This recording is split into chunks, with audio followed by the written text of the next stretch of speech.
Fala, galera. Tentar ganhar um pouco de tempo aí nesse período que não podemos nos encontrar pessoalmente. Então, preparei aqui um material para a gente rever alguma coisa do conteúdo para frente. Bom, histórico da tabela periódica, a construção histórica da tabela periódica, né? Para a gente entender primeiro a ideia da utilização lá de 4 elementos, a Tales de Mileto que tinha proposto a água, o Anaximenes de Mileto também vai propor a ideia de ar, Anaximandro proporia a ideia de terra, Heráclito de Éfeso propõe o fogo como matéria-prima para todas as substâncias. O Empédocles é o primeiro filósofo, então, grego antigo, a falar em 4 elementos que formam todas as substâncias que estão ao nosso redor. Mas é o Aristóteles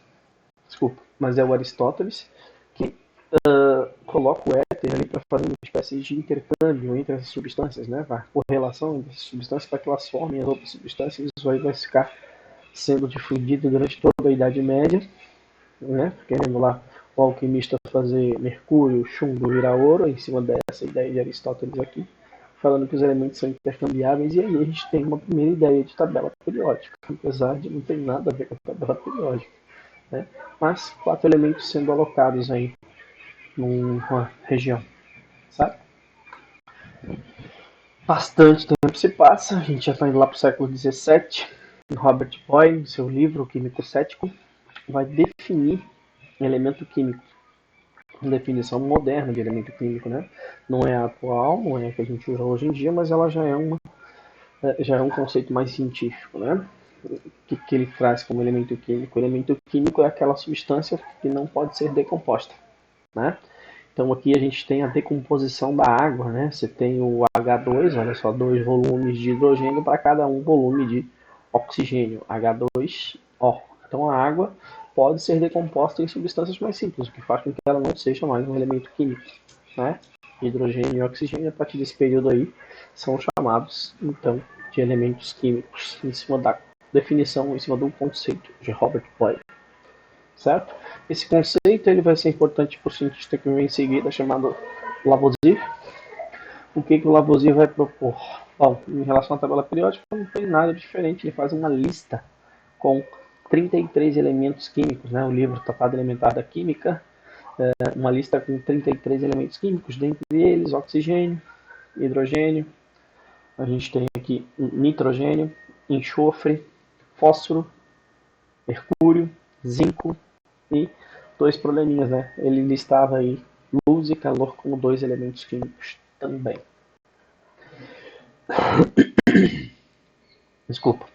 O que o Dalton vai fazer? Bom, mesma coisa que o Lavoisier, só que Dalton utiliza uma simbologia, né? Bem bastante rústica, mas você pode colocar ali, por exemplo, ver as letras, algumas letras sendo utilizadas para simbolizar elementos químicos, mas o interessante da lista dele é que ele resolve escrever os elementos em ordem crescente de massa relativa, né?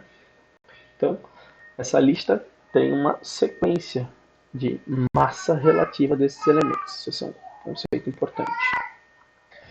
Passando para frente, Dobereiner. Dobereiner vai propor uma ideia interessante. A primeira lei periódica. O que seriam leis periódicas, né? Bom, a gente tem que entender que é uma coisa que esses elementos têm em comum, né? Esses elementos que ele listou aqui, o lítio, o potássio e o sódio, eles têm alguma coisa em comum, né? O que a gente vai ver que eles têm em comum? Vamos dar uma olhadinha aqui. No lado direito, aqui eu estou colocando as massas, né? Massa do lítio e massa do potássio. Somaremos as duas, 46. Vamos fazer uma média. Dividimos por 2 para fazer essa média, o que me dá 23. Chuta quanto é a massa do sódio? Exatamente 23. Essa é uma das coincidências. Uma outra coincidência que a gente pode observar é que os 3 são metais, os 3 são esbranquiçados. Ah, professor, tem um ali que não está esbranquiçado, inclusive está preto, está escuro. Bom, Ele está assim porque está oxidado. Porque o metal, se ele estivesse no estado metálico dele, sem estar oxidado, ele estaria bem parecido com esses dois aqui que vocês estão vendo, né? Bastante esbranquiçados. Eles são macios, fáceis de cortar, né? E tem uma característica bastante importante deles, que é essa aqui que a gente vai ver agora. Ele está pegando ali sódio, mas poderia ser lítio, poderia ser potássio, qualquer um desses três elementos metálicos. Observem que esfarela facilmente e vai jogar na água. Vamos dar uma olhadinha se acontece alguma coisa. Primeiro pega fogo. E assim que pega fogo, explode, né? Essa explosão aí é resultado de uma reação extremamente exotérmica. Mas qualquer uma daquelas substâncias, sódio, lítio, potássio, se você jogar na água, você vai ter exatamente a mesma reação, tá? Então, o que é a tríade, né? Voltando ali à ideia de tríade do Oberheiner. Os elementos eram associados em grupos de três que tinham que ter o quê? Características semelhantes, tinham que ter alguma coisa parecida, né? E tinha que ter aquela relação da massa também, né? Fazer a massa, somar a massa dos dois, o mais pesado e o mais leve, e a média tem que estar muito próxima daquele que é o intermediário, certo? Vamos trocar um pouquinho para frente. Nosso próxima contribuição, Champ-Courtois. O que o Champ-Courtois vai trazer de diferente para a gente? Bom, ele vai tentar relacionar as tríades, tá? As tríades. Numa espécie de parafuso telúrico, que tem a ver com a Terra, os elementos presentes na Terra, tá? Então, ele tenta organizar a tríade aqui, ó. Lítio, sódio e potássio, olha lá, os mesmos três elementos. Tentar indo relacionar essas tríades umas com as outras, mas o negócio fica meio, né, assim, por que essa associação? Até tem uma ordem crescente de massa também, tem uma certa lógica também, mas não foi muito aceito, não é uma coisa muito lógica, não foi muito lógico na época, não fazia sentido utilizar com os elementos que eles tinham presentes. O Newlands. O que o Newlands vai propor? A lei das oitavas. O que seria a lei das oitavas? O que é interessante é o nome, lei das oitavas. Será que oitavas tem uma coisa importante com o elemento? Né? Tem sim, só que na época a gente ainda não sabia o que era, nem o próprio Newland sabia. Ele simplesmente resolveu relacionar os elementos com as notas musicais, Dó, Ré, Mi, Fá, Sol, Lá, Si, Dó novamente, por isso oitava, né? Tentou relacionar isso com os elementos químicos, né? Tá associando também um pouco de massa, ordem crescente de massa, tentando, né, organizar também utilizando as tríades, até porque essa ideia de construção da tabela periódica é justamente isso, as teorias vão se melhorando, né? Então, a ideia importante que o Newlands propõe é a lei das oitavas, certo? Tocando para frente, tem Meyer. Meyer poderia ser o pai da tabela periódica. Poderia ser, não é. Por quê? Observem a tabela periódica que ele propõe.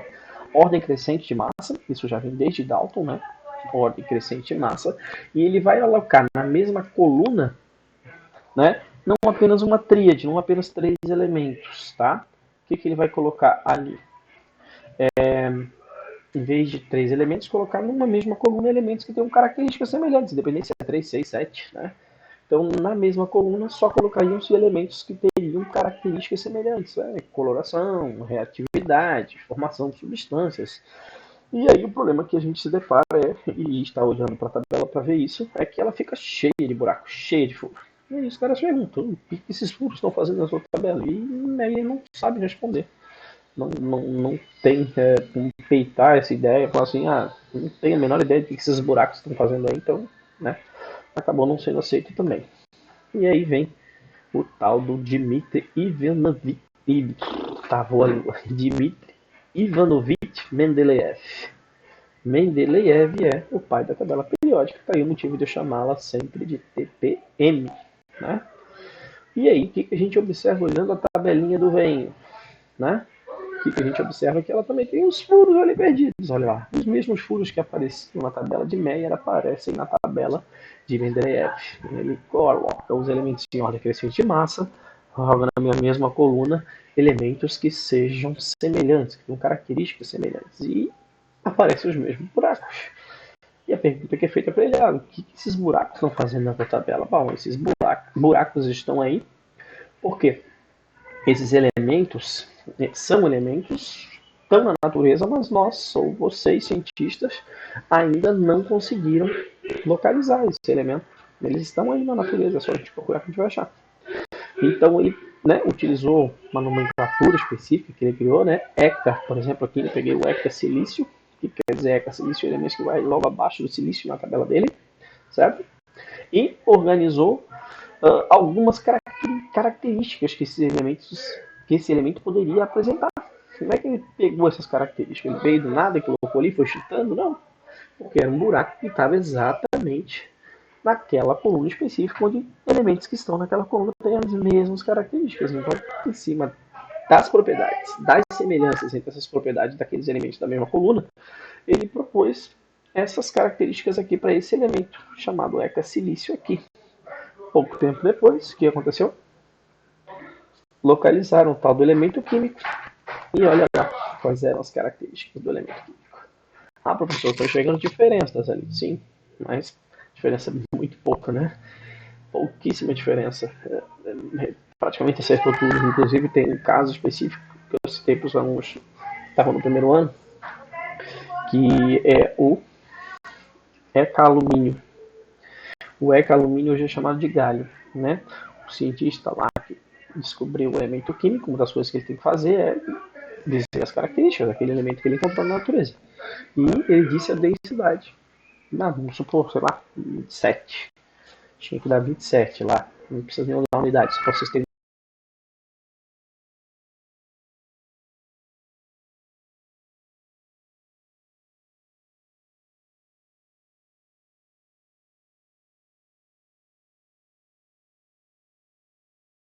Espero que vocês não tenham ouvido aqui. Desculpa ter atrapalhado. Vamos lá. É, o, o cara que descobriu o galho, ele propôs a densidade lá específica para o galho. Propôs não, ele calculou, ele estava com a substância na mão, ele só calculou a densidade.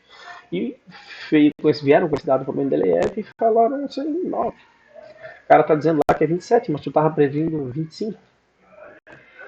E aí ele bateu o pé. Mendeleev é o cara da minha por conta disso. Não, tem que dar 25, não pode ser 27. É impossível ser 27. Manda o cara olhar de novo, calcula de novo, traz aqui para eu calcular, vamos ver o que tem de errado. E aí voltaram. O que aconteceu? O cara calculou errado, era 25, ou seja, ele conseguiu prever com mais precisão, né, a densidade de um elemento que nem tinha certeza que existia, né? E o cara que estava lá com a substância não conseguiu errar o cálculo da densidade. Então, por isso, pai da tabela periódica, né? Bom, vamos lá. Moseley. A gente já está falando agora de século XX. Então, para falar em século XX, eu preciso falar que no início do século XX a gente teve uma alteração aí no conceito de elemento químico. E é justamente essa alteração que faz com que a tabela periódica atual seja a de Moseley, né? Seja semelhante a Moseley. Vamos ver aqui o que é elemento químico a partir de hoje, né? A partir de agora, a partir do século XX. Elemento químico é um conjunto de átomos que possuem o mesmo número atômico. A gente já estudou, né? Número atômico, a gente consegue falar que o número atômico é o número de prótons. E isso só aparece a partir do século XX, a partir de Rutherford, a partir da descoberta do núcleo atômico. Então, lá no núcleo atômico, o que caracteriza um elemento químico é justamente o número de prótons. Então, não é aquela ideia de massa que estava vindo até agora, né? A gente estava sempre usando massa, ordem crescente de massa. Moseley tem essa sacada. Não é ordem crescente de massa, é ordem crescente de número atômico. Então, a tabela de Mendeleev é alterada. A gente usa a de Moseley, né? Essa aqui não é atual ainda, porque a atual está mais preenchidinha, tem mais elementos aí ainda. Mas essa aqui já tem a estrutura, né? Que é a atual, certo? E aí aqui a gente tem algumas alterações ali, né? O argônio, cuja massa é 39,9, vem antes do potássio, cuja massa é 39,1. Então, olha só. O argônio vinha antes, né? Vinha antes do potássio. O argônio bem antes, agora foi corrigido. O argônio na tabela periódica de Mendeleev ele estava trocada a posição dele com o potássio. Isso aconteceu com cobalto e níquel, aconteceu com tecnésio Tem que, né, seu telúrio? Tá bem complicado de enxergar, ele tá bem pequenininho pra mim. Você vai estar um pouquinho maior, acho que vai ficar mais fácil. Acho que é telúrio e índio, né? É, telúrio e iodo. Telúrio e iodo. O tório e o paládio também tem esse probleminha de lugar trocado. Não se escreve em ordem crescente de massa, tá? Então, tabela periódica a partir de Moseley, ordem crescente de número atômico, por causa da definição de elemento químico que acaba mudando, certo? O que o ciborgue vai trazer de diferente? O que o ciborgue muda na tabela periódica? O ciborgue muda muita coisa. Olha lá o que está aparecendo diferente. Aparecem aquelas duas linhas lá embaixo. O que quer dizer aquelas duas linhas ali embaixo na tabela periódica? São os lantanídeos e os actinídeos. E a principal contribuição do ciborgue é que os actinídeos, praticamente todos eles, foi o ciborgue que descobriu, na verdade, sintetizou nesses elementos. A maioria deles são sintéticos, são artificiais. Beleza? Vamos para frente, então. 2010, alteração da IUPAC em relação à massa, né? Massa do oxigênio no fundo do mar. Quando eu falo de massa agora, não estou falando de massa, número de massa, estou falando de massa atômica, que é aquela ideia de você pegar a porcentagem dos isótopos, calcular a massa do elemento químico. Então, quando você pega o oxigênio do fundo do mar e o oxigênio da Antártica e vai calcular qual é a massa dessas substâncias aí, a massa do oxigênio, você descobre que há uma diferençazinha na quantidade de isótopos, né? Aquelas porcentagens que a gente trabalhava como fixas, em 2010 aí o PAC percebe que não funciona exatamente do jeito que eles achavam que funcionava.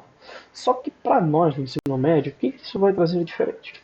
Alguém aqui já trabalhou com a massa do oxigênio 15,99903 ou 15,99977? Não, a gente sempre arredonda para 16. Então para nós isso aqui não faz a menor diferença. Não tem a menor aplicação no ensino médio, então só para vocês estarem cientes de que tem tabelas periódicas que vão ter, né, dois números de massa de alguns elementos químicos. O que isso quer dizer? Nada pra gente, tá? Mas quer dizer que há uma variável no número de isótopos, na porcentagem dele, na quantidade que ele tem lá na natureza, ok? Vamos passar para frente. Olha só, interessante. Vários cientistas propuseram outras formas de tabela periódica. A gente tem o Stewart, propõe essa ideia aí de espiral para compor uma tabela periódica. Interessante dessa tabela periódica é que ela não tem o centro dela que vocês estão observando aqui no centro, tem um neutrônio, que seria um novo elemento químico, que existe, por exemplo, nas estrelas de nêutron, quando a densidade, né, é tão grande, quando a gravidade é tão grande que os elétrons acabam caindo para dentro do núcleo e encontram os prótons, e isso faz com que prótons e elétrons acabem deixando de existir. A gente tem a formação aí somente de nêutrons, né? E aí neutrônio seria o elemento químico formado só por nêutrons, não tem nem prótons, nem elétrons. Só ocorreria em estrelas extremamente massivas, aquelas que estão prontas para explodir lá, tá? Então, neutrônio, estrela de nêutrons, não teríamos aqui na Terra. Uma proposta interessante da tabela periódica então, de Stewart, 1939, está vivo ainda. 2016, últimas alterações da tabela periódica, a gente tem a entrada de 4 elementos químicos aqui, né? 113, 115, 117 e 118. Elementos químicos nihônio, em homenagem ao Japão, né? Nipônico, né? Japão. O 115 Moscovium, em homenagem à cidade de Moscou, na Rússia.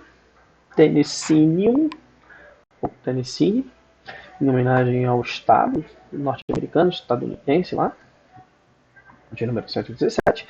E lembra que eu falei do Cyborg? O Cyborg era o único cientista que tinha sido ainda homenageado em vida, né? Existe o elemento químico chamado ciborgio, em homenagem ao Cyborg.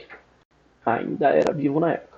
A gente tem agora o elemento número atômico 118, que foi o cientista Yuri Oganessian, que foi homenageado